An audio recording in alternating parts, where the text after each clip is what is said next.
what's up, YouTube? Today we got another reaction video. It's a Joe Rogan reaction video talking about conspiracy theory about like some temple or something, I think. Or TP. So don't forget to like, comment, subscribe, and don't forget to hit the bell notification. And what else? Comment.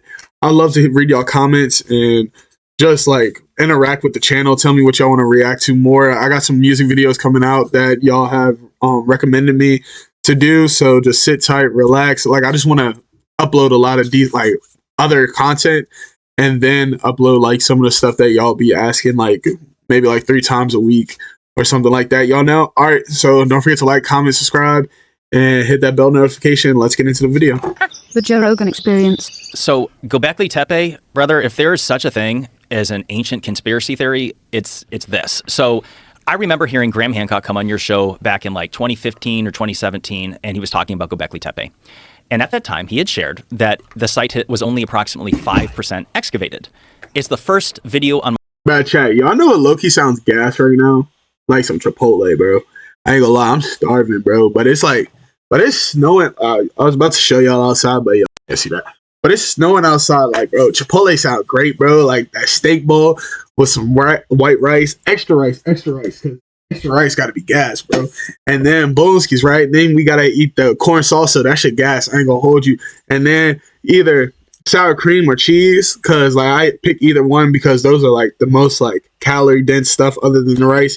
So usually I really hit that thing with the little sour cream. I ain't gonna hold you. And then the medium salsa and the tomato salsa and then the fajitas, cause you know I'm healthy. And then usually I do half steak, half barbacoa.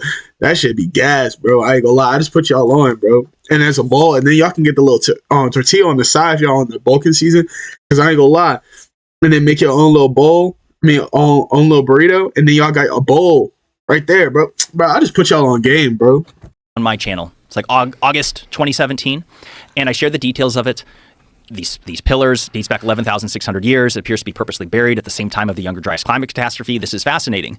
And, you know, excavations were continuing. So I'm like, okay, I'm going to backburn this topic of Gobekli Tepe for a little while, let them further their excavations, and I'll revisit this later when there's something new to share. So earlier this summer, I'm like, all right, let me revisit Gobekli Tepe and see what's new there. And I was astonished to learn that 5% figure was still the same. Have you heard this? Yeah, I've watched your videos on it. Yeah, YouTube channel, Bright Insight. Subscribe. Undeniably strange. Your videos are undeniably strange. So here's some images where you could see what it kind of looks like along with this globalheritagefund.org story on it. So it shows 5%. Right. And that figure is still the same as of 2023. Yeah. I had one, there's a lady who does tours there and corroborated the 5% figure. And then there's a gentleman named Hugh Newman, who's an author and also leads tours. And he communicated with me that what they were going to do, and I couldn't believe this, they're going to defer a full-scale excavation for, quote, future generations with a 150-year estimated time frame for a full excavation of Gobekli Tepe. And I'm like, wait a second.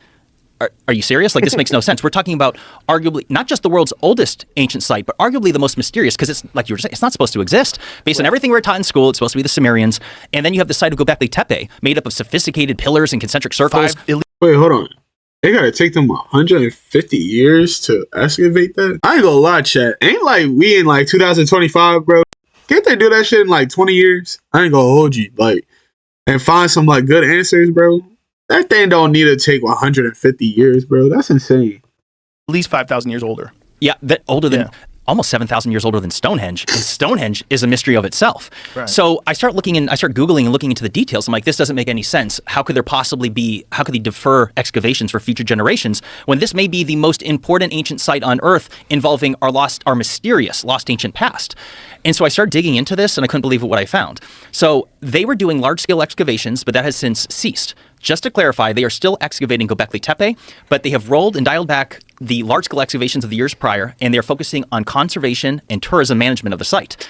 And like I said, with a 150-year time frame, and I'm like, wait a second. I can't, and I have all the screenshots in that folder. Because of funding? Absolutely not. So not only have they never claimed that it's related to funding, but this is where things get bizarre, is that there's a Turkish conglomerate called the Doges Group, which consists of 250 companies within Turkey. It's a billion-dollar industry, and they're the ones that took over management and funding of the site back in 2017, and they announced this At all places, the World Economic Forum meeting in Davos in 2016 is when they announced this partnership. Initial funding of $15 million.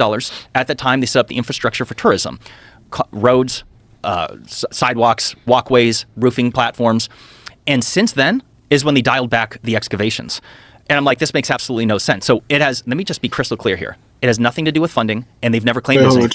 Said one of which is that, well, we want to wait for future technologies to develop so we can more safely excavate the site.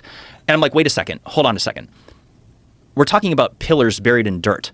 It's 2024. Do not tell me that we do not have the technological capability to dig rocks up. What did I say? I said it's 2025 now. Well, it's 2025 now, bro, and we don't have technology to dig in the ground. What?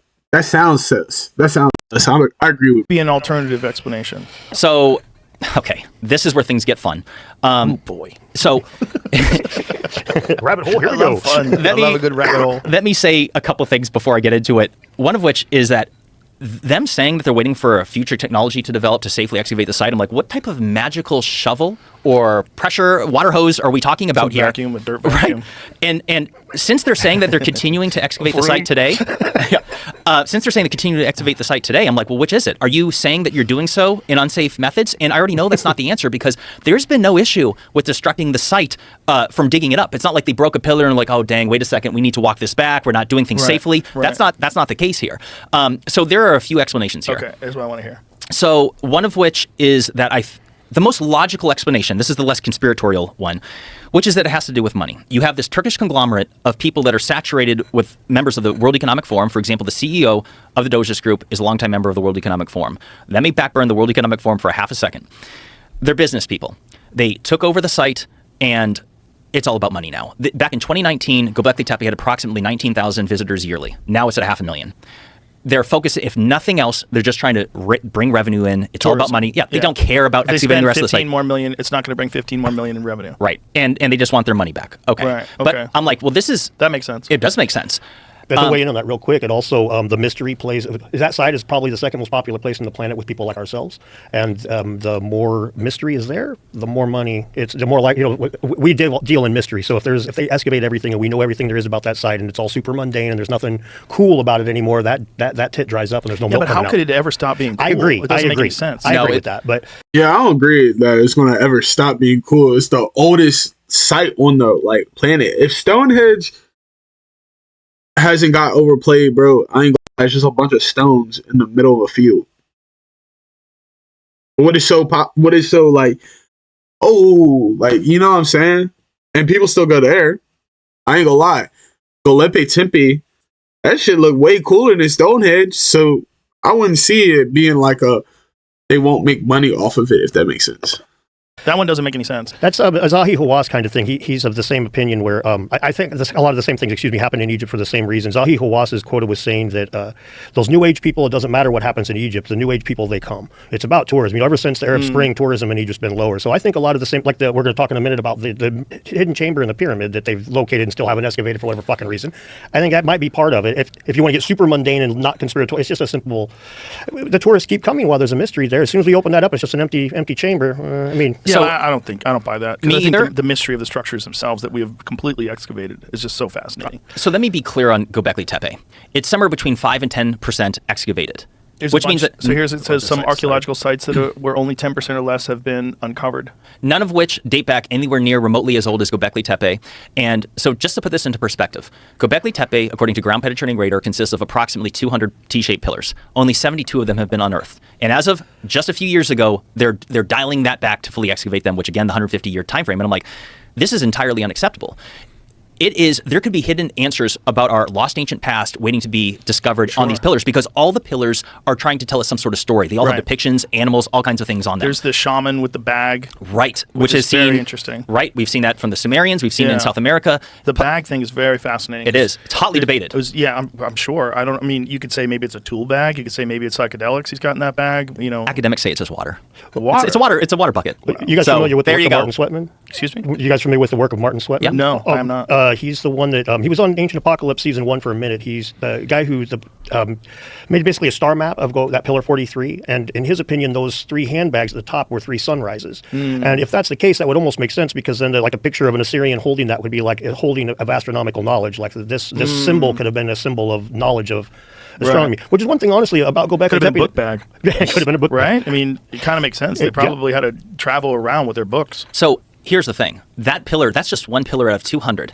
And here we are debating. We don't even know what it is. It's all conjecture. Pull that up, Jamie, so we can see what that pillar looks like. So this Gobekli Tepe situation is far more bizarre than we've described so far. I think the logical explanation, though, is that you have massive tourist revenue coming to see it as is. Why spend more money and excavate these things? I think so that's this the is the pillar. I think that's the most logical explanation, but it could be more insidious than that, because So that's one pillar. That's pillar 43, the most debated one of them all, and there's approximately 128 more pillars that are still buried in the earth. What's that bird doing holding the earth?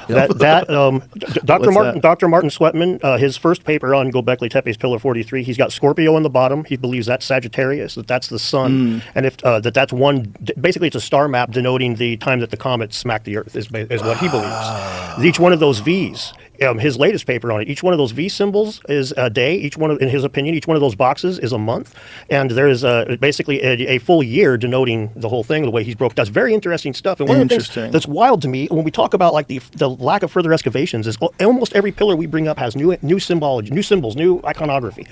If we're trying to find some sort of ancient proto-language or something, we need more symbols. We need more things on Earth. Sure. Yeah. And that's completely opposed by the mainstream archaeology. The idea that these guys had any sort of... But I ain't gonna lie to you, not to be a jackass, but what happens if like it's like some whole different language and they just like talking like regular, bro? Like they just saying like that's when this is coming up and they just like drew it instead of talked it. And like we over here like thinking like it's meaning like something about when the earth is going to end and all that, but it's just like some regular shit. Like anybody ever like think about like that could actually happen and that would be like crazy work?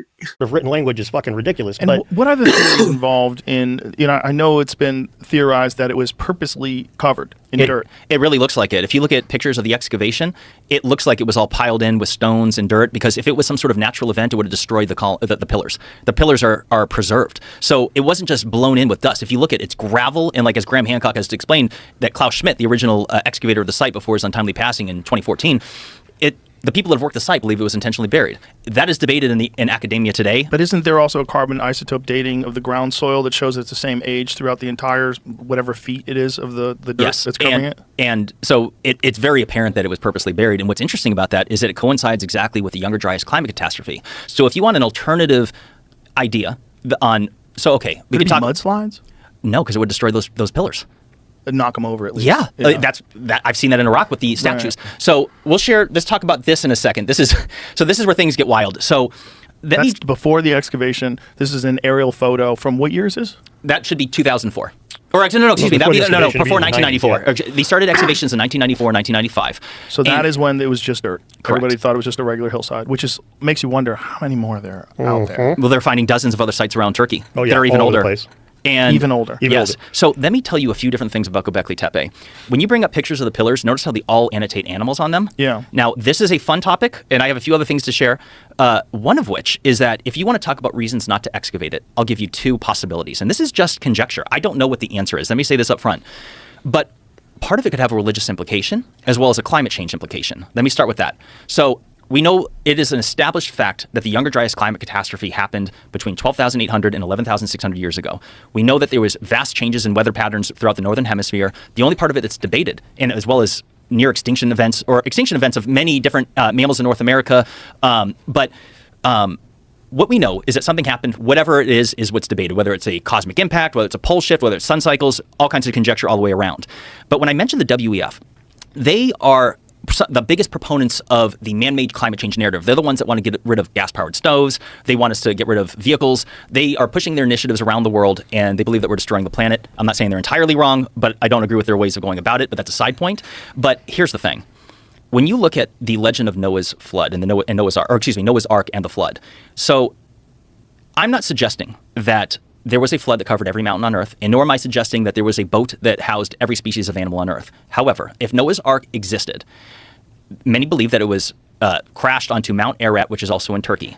And something fascinating is that in the Bible, in Genesis 8:20, some of the first... Wait, didn't they say they found like a boat that like symbolized Noah's Ark or something like that? Verses after Noah emerged from the flood is that he was said to have constructed an altar to the Lord where he sacrificed some of every clean animal and some of every clean bird.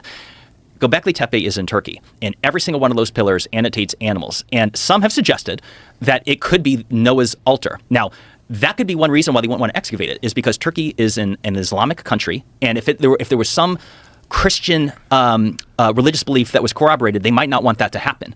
Another possibility is that the site itself might corroborate the Younger Dryas climate catastrophe. And when we're in a time frame where they don't like talking, academics, they don't like talking about cataclysms. They want to pretend they didn't happen. They want everything to be man-made climate change. All right. So that was Gobelki Tepe. I think that's how you say it. I don't know. They said it like 10,000 times in the video, so y'all know what it is.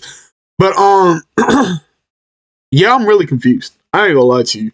Like, I know like all those like areas like outside of the United States and North America or whatever, like a lot of that stuff does happen with religion, like in the Bible, like a lot of it taking place in like over there. So like I'm not really that surprised. Really, like I'm not surprised at all that a lot of it is like showing up over there. But I really don't know what any of that is. Like, I need to do more research because I was like completely lost for like half of the stuff. And then especially when they started talking about climate change and like digging up some stones can change the whole climate. Like, I'm confused on that. How like a couple of stones getting digged up change like the whole climate. Like, I don't really understand that one.